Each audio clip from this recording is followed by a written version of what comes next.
The International Association for Near-Death Studies presents NDE Radio, a weekly exploration of near-death experiences and similar encounters with the other side. Now, here's your host, Lee Witting. Welcome to NDE Radio, brought to you by IANDS, the International Association for Near-Death Studies. I'm your host, Lee Witting. With all the growing interest in NDEs and out-of-body experiences these days, there seems to be comparatively little discussion about a related spiritual encounter, commonly known as sleep paralysis. Sleep paralysis is a topic seldom discussed in NDE circles, and perhaps that's because of its terror-producing impact and the sense of evil it engenders. All of which makes today's guest, David Hufford, Ph.D., such a unique source on the topic. Dr. Hufford is a sleep paralysis experiencer himself and the author of the book, The Terror That Comes in the Night. Since his own experience in college, he has dedicated much of his career to investigating reports of sleep paralysis from around the world.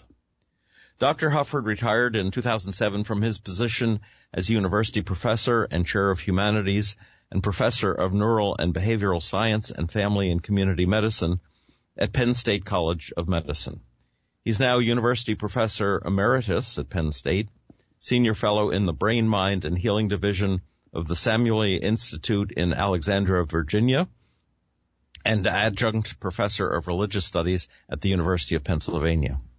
Dr. Hufford has served regularly on NIH scientific review panels, and he has published and lectured widely on spiritual experience and on spirituality and health. In 2012, Dr. Hufford chaired a panel and presented a paper on natural histories of spirituality and therapeutics at the Third World Congress of Cultural Psychiatry in London. He's currently carrying out a funded study of the relationship of extraordinary spiritual experiences to trauma and recovery. David, welcome to NDE Radio. Thank you very much, Lee. It's a pleasure to be with you. Oh, it's wonderful to have you and to talk about a topic that we've not discussed before on this show. I was wondering, David, perhaps we could begin with your description of your own sleep paralysis experience. Sure, I'd be glad to do that. But before I do, I think something right at the top we should think about from your introduction, we should make some statements about how this is and is not related to near-death experiences, since much of our audience has a special interest, as I do and you do, in near-death experiences. I think it's important to get clear on what we are and are not going to proceed to do about the relationship, okay? Okay. Okay, great. First of all, one thing to make clear, that sleep paralysis experiences, which are fascinating and rather mysterious kinds of experiences, and which are spiritual experiences, although terrible spiritual experiences, as you mentioned, they are not in any sense directly related to near-death experiences. Some people have suggested that some of the mechanisms of sleep paralysis may operate to produce near-death experiences. I think we now have plenty of data, including some of my data from my current study, showing that that is absolutely not the case. They're related only in that they are both perceptual, spiritual experiences that are compelling and taken to be firmly real by those who have them. So they belong in sort of a large related basket, but they're quite different from each other, number one. Number two, there are some interesting links. Sleep paralysis, when it persists, and it's usually relatively brief, maybe 30 seconds to a minute, but sometimes it may go on for 15, 20 minutes or longer. And when it's a long sleep paralysis experience, it often culminates in an out-of-body experience. So, bingo, there is an interesting connection. And in fact, when we look at the history of people's efforts to experiment with out-of-body experiences, they often encountered sleep paralysis without knowing what it was. So in the 20s, when people called it astral projection, and they came across these paralysis experiences during the process of inducing astral projection, they called them astral catalepsy. But it's clearly the same thing. So anyway, it is, like the near-death experience, a complex and controversial from a materialist point of view, and intensely spiritual experience, although not a religious experience in our culture. And that's a distinction we'll have to say a little bit about also. But I want people to know it has relevance to understanding near-death experiences, but it is not an explanation for them. It's not the same thing. It's not the same people. Okay? Very good. Okay, now you wanted my experience. I'll try to keep it brief. In 1963, when I was a sophomore in college in Williamsport, Pennsylvania, following my last final, it was in December, and I was really tired. In fact, I had had mononucleosis earlier that semester and had really had to play catch-up on getting my exams done. So I was really sleep-deprived. I went to my little apartment off campus. I had no roommate. I just rented this room from an elderly gentleman, so it was just in a private home, not a dorm. And I went to bed expecting to sleep a long time. In fact, I remember taping the blinds down to the windowsill, trying to make sure that light in the morning was not going to wake me up. But I was disappointed in how long I was going to sleep. I woke up, I wasn't sure how much later, but it seemed like maybe just a few hours later, hearing my door open. I thought maybe someone was coming in to ask if I wanted to go to dinner over at the college cafeteria. And so I tried to turn on the light beside the bed, but I found that I couldn't move. So I couldn't turn on the light. And then I heard footsteps coming across the room toward the bed, which was very disconcerting along with the paralysis. And I felt someone climb up on the bed. That is, I felt the mattress go down. And then I felt, I'll say something, because it didn't seem human. It was I couldn't see it because the room was totally dark, but my impression was of something evil, something awful. Kneeling on my chest, I couldn't breathe. I thought I was dying. And to make clear the feeling about this, Lee, if lights had suddenly come on and I discovered it was just a murderer coming in to kill me, and they had a gun out and they were about to shoot me, I would have said, oh, thank goodness, because that would have been much better than the feeling that I had, this feeling of revulsion and evil of this presence. It was just a horrific feeling. So I struggled, as people always do, and when I finally moved, all of the other features were gone. I whipped on the light, and the room was empty. I ran to the stairway. I ran downstairs. The guy I rented from was sitting there watching TV. I said, did anybody come through here? He looked at me like I was crazy and said, nope. And I went back up and I got dressed because I was not going back to bed then, and started a many years long process of thinking about that and having no idea what it could be. I didn't want to tell anyone. And most of the people I've interviewed who've had this don't tell anybody because they don't want people to think they're crazy. And it sounds crazy. But so as far as I knew, I was the only one who had ever had it.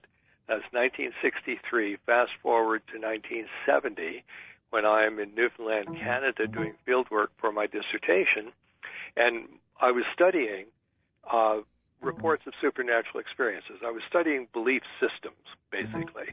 And so I started out looking for what kind of beliefs did they have in Newfoundland. It's a very isolated, sort of old-fashioned place. I was told there'd be lots of interesting beliefs, traditions there. First thing I found was what they called the Old Hag, which was their name for the presence that comes into the room, and it was exactly the kind of paralysis attack experience that I had had. Everything. Door opening, footsteps, bed moving, pressure on the chest. And I thought, well, that's pretty darn interesting. So I set out from that to study it, and I very quickly discovered it was common in Newfoundland. It was around 20% of the population, according to my surveys, had had it at least once. The tradition was well known, and I had learned in graduate school that this was how experiences and cultural traditions related, that if a culture provides a tradition about a kind of experience that supports the local belief, then people will sometimes have that experience or think they've had it, or it will be claimed that somebody had it and that they're cultural products. But I immediately had the advantage of knowing that this is not a cultural product because it came out of a cultural void when it happened to me in 1963. I'd never heard of anything like it, and yet it was obviously exactly the same experience. So there began what you called my career-long effort to understand not only sleep paralysis, but how, as it turns out, other kinds of spiritual experiences also may, in fact, be not cultural products, and how their experiential features reported and confirmed across subjects raise really interesting questions. So there it is. That's my experience and how it launched me. I'll just say one other thing. When I came back from Newfoundland in 1974 to take up my position at the medical school, I was pondering this question. Is there only one thing like this, that is one complex, weird, supernatural-like experience that can occur across all cultures? I didn't know all at that time, it turned out to be all cultures, but be widespread like this, or are there more? And that was the year that Raymond Moody's book, Life After Life, came out. And when I saw that, I thought, okay, there's more. And if there's two, it's more than two. and in fact, it also, as Moody's book and the reaction to it showed exactly what I found out about sleep paralysis in our culture, that the social stigma, the psychiatric stigma really attached to experiences like this, the I don't want people to think I'm crazy, has in our culture, until very recently, so thoroughly suppressed people's willingness to talk about this or report it or study it, that it's been assumed that it was absent. You know, and I remember when Moody's book came out, a lot of people said, well, if this is so common, how come we never heard about it before? Well, because you always said that those people were crazy, so they didn't want to talk about it. That's why. Right. Anyway, so that launched the larger inquiry. One of the amazing things about your career is that you have managed to combine humanities, spirituality, and behavioral science in one package, and that Penn State was willing to put up with you on so many different levels.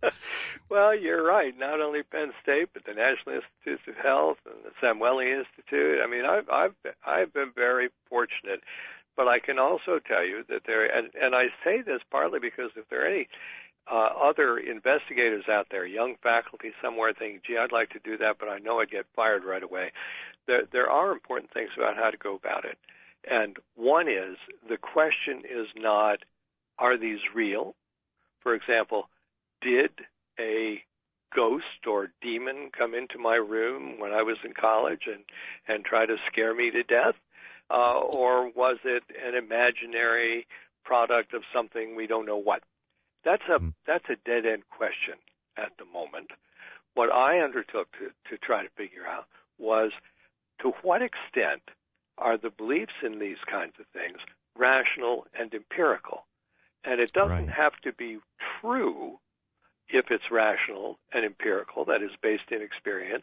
And, you know, if we go back a few centuries, it was rational to believe the sun was going around the earth, and that was empirical too. It sure looked like it was.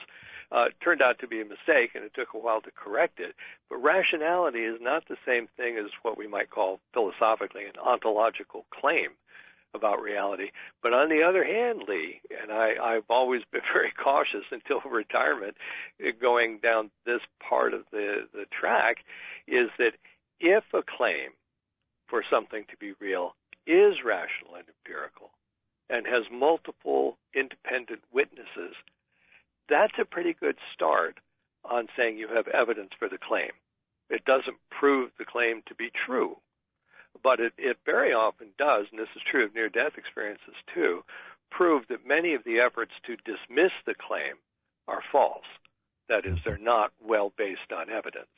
And well, it's not that it's not a true experience. It's just what is the true explanation for the experience. That's very true. very correct. Whereas one person might call it psychotic. I know you mentioned I watched a YouTube, really fascinating YouTube that you did on this topic, that Mormons and Jehovah's Witnesses and Hare Krishna take this to be something real and probably demonic. So that's right. another explanation for the same thing. They do, and their cultural frame provides that interpretation for them, so they're prepared to talk about it among each other, at any rate. Mm-hmm. But I'm glad you brought up the psychotic issue, because that's one of the things that makes me so committed to trying to take care of this tremendous confusion in our culture. This has been used to diagnose psychosis often. And near-death experiences have been. Near-death experiences were charted as delirium in hospitals all the time. Oh, yes. Until the mid-1970s. And it took until the 80s for people to slow down on attributing these to psychosis. But you mentioned my funded study, which is a study of these kinds of spiritual experiences among combat veterans. In that study, and we can talk about this another time in detail, but I also I surveyed clinical providers for combat veterans. And combat veterans have all these experiences much more frequently than other people do because of the circumstances of combat, the sleeplessness, the trauma, the loss. But their providers know nothing about it. And consistently, the providers who I interviewed and surveyed said that they would treat anyone who reported something like this, and they would refer them to a psychiatrist because they considered this a serious psychiatric symptom. It is not a psychiatric symptom. It is, in the first place, it's way too common. Let's say something about, because people might be wondering, especially those who've had this and didn't know anybody else had, because it always comes as a kind of a surprise.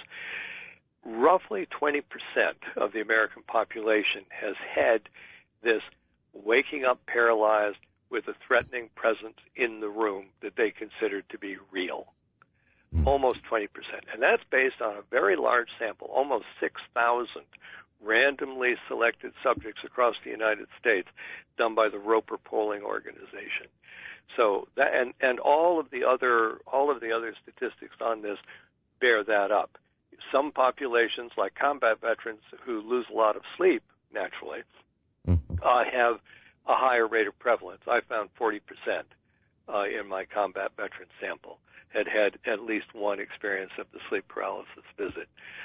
So anyway, it's really important. But when you say, it's a real experience, the experience of psychotic symptoms are also real experiences.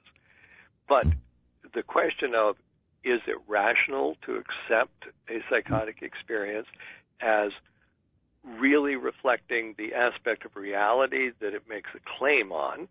And the answer to that is, if it is genuinely psychotic, no, it's not. It's a product of thought disorder. And you don't do the person a service by saying, yeah, I think you're right, if they're talking to you about psychotic hallucinations. The question that I was involved with on rationality is, do the people who say that this really happened to them, are they making a strangely uninformed, perhaps poorly educated, or thoughtless assertion? And I'd like to can I give you one example here? Sure. Okay, it's a case from my favorite group of people who I studied with this when I came back and took up my position at the medical school, and that's my medical students. Because my medical students had this a little more frequently than others, because medical students tend to be sleep deprived. And when we should be sure to give people some understanding of the mechanism behind the paralysis and how that relates to the amount of sleep you've had. But at any rate, here, this is a medical student. I knew him well, and he came to me because he had heard about my research, and he said he wanted to tell me what had happened to him the previous year. So he was a first-year student at the medical school. When he was finishing college, he was at college. He describes having taken a nap back in the dorm, and then I'm quoting from the transcript. He said, "What woke me up was the door slamming. I thought it must be my roommate. I was lying on my back, kind of looking up. door slammed. I had my eyes open. I was awake. Everything was light in the room, but my roommate wasn't there. Next thing I knew, I couldn't move. I kind of like gazed over toward the door. There was no one there, but the next thing I knew, from one area of the room, this grayish, brownish, murky presence was there. And it swept down over the bed, and I was terrified. It was like nothing I'd ever seen before, and I felt it pressing down all over me. I couldn't breathe. I couldn't move. And the whole thing was that, you know, I could hear the stereo in the room next to me. I was wide awake, and I couldn't move. I was helpless, and I was really scared. And this murky presence, this thing was evil. This was evil. You know, this is weird. You must think I'm a nut, but this thing was there.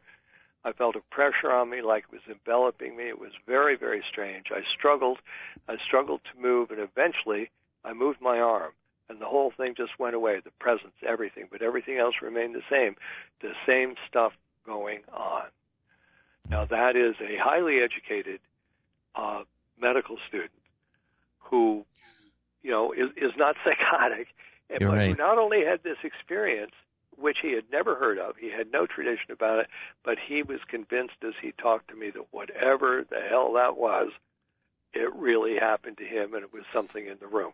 It's a rational, and he has a rational basis. He has a better rational basis for this after he finds out about other people's experiences, even than he does at the beginning. Right. Because the more you hear other people describing the same thing, the more convinced you become that, okay, I'm not imagining it.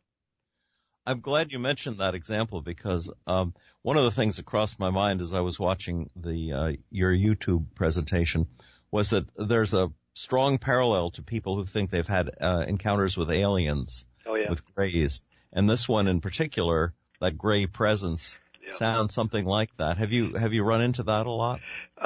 More than I wanted to. I attended some of those conferences because I was asked to by people who said they had been abducted. And let me start by saying the whole UFO phenomenon thing is weird. There's a lot of anomalous, unexplained stuff there.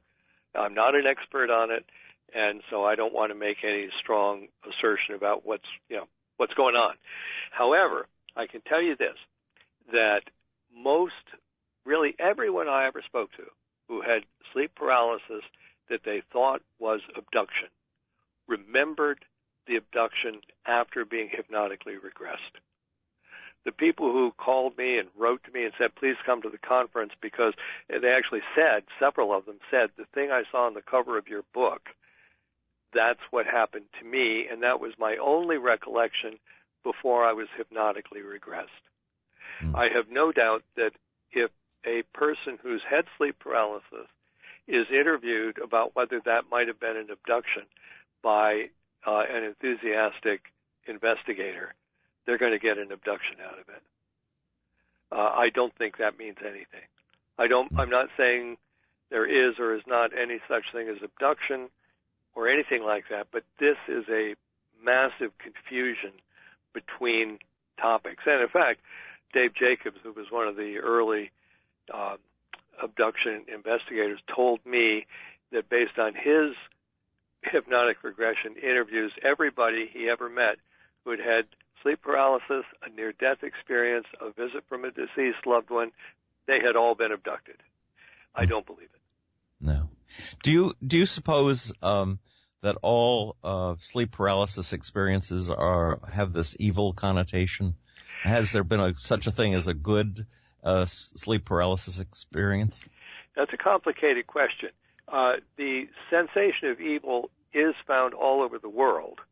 That is, there are no cultures where this is considered to be a nice thing. Most cultures have lots of traditions about nice spiritual visits, but they don't consider this to be nice generally. Although some of them have traditions that say that it is a visit from a loved one who has not been properly treated. So, for example, Southeast Asian cultures, some of them say that this is a person who did not get proper burial when they died, and they're bothered by it. They're trying to make you do something about it.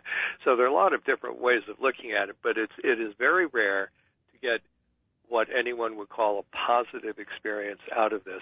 I won't say that it never happens, but one of the complexities is that there's a difference between being paralyzed and not trying to move.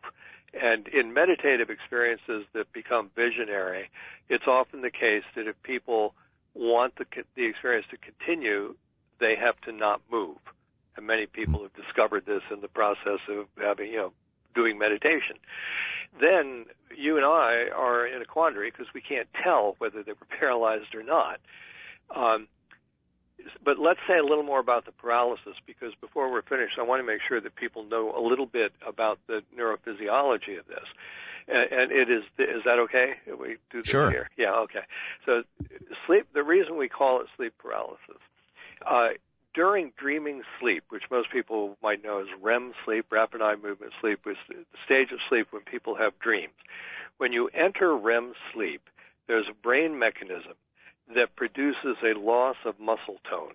In fact, in the sleep lab, you can tell when people enter REM just by having them hooked up to an electromyograph machine that measures muscle tone. Muscle tone goes, they're in REM. Why does the muscle tone go? It's a limp paralysis that prevents people from acting out the behaviors in their dream. If it were not for that paralysis, every time you started to dream, you would wake yourself up. So what happens in sleep paralysis is that mechanism comes on, it intrudes, we could say, into waking consciousness. And in sleep paralysis, people do have normal EEGs. Many of them, most in my samples that I've interviewed, have their eyes open. The only thing they can move is their eyes. They see the real environment along with whatever else may have intruded into the environment if it's visible, not always visible. Okay, so what you've got there is an altered state of consciousness composed of one mechanism of dreaming sleep being present at the same time that you're wide awake. Now, that's the explanation of the paralysis. I've seen efforts, but none of them are any good, to explain why this complex series of perceptions takes place during that paralysis. If what you had was a conviction that you were really awake in your room and all kinds of dream stuff happened there, we would just say, dreaming while awake. But even if you're just talking about nightmares, about bad dreams, if you interview 100 people about bad dreams, you get at least 50 different kinds of bad dreams. You don't get the same dream over and over. And there's nothing contrary to what some people have tried to claim, there's nothing in the actual features, the physical features of the experience that would account for bringing those details in. You might say, well, people think it's evil because it's bad to be paralyzed. Well, that certainly explains why it's scary. But how about the footsteps? The footsteps are the most common thing that people hear, and there are all kinds of footsteps that are heard, but the most common kind are shuffling footsteps. I heard shuffling footsteps. Many of my medical students heard shuffling footsteps. I have a great medieval Swedish account that says it sounded like the Mara, which is what they called it, was coming across the floor, dragging a heavy cloth sack over the wood floor. Oh. Well, that's what I heard. Unfortunately, David, we're out of time for today, but fortunately, you and I talked, and you're going to be able to come back next Monday to continue this conversation. Yeah. Great. Can we add just one thing, Lee? I want to make sure we don't leave this out. This cannot harm you, and it is not a symptom of a disorder. It's scary, but you're not alone, and it cannot hurt you. That's terrific. Well, I want to thank our guest, Dr. David Hufford, for sharing his story with us today. I'm looking forward to our discussion of his research into veterans' NDEs on next Monday's show. If you'd like to listen again to this or any of our past shows, just go to our website at nderadio.org. And for more information about the work of IANDS and our upcoming conference in Seattle, check out that website, IANDS.org. And tune in next Monday, 11 a.m. Eastern, for more NDE Radio. This is Lee Witting saying thanks for listening.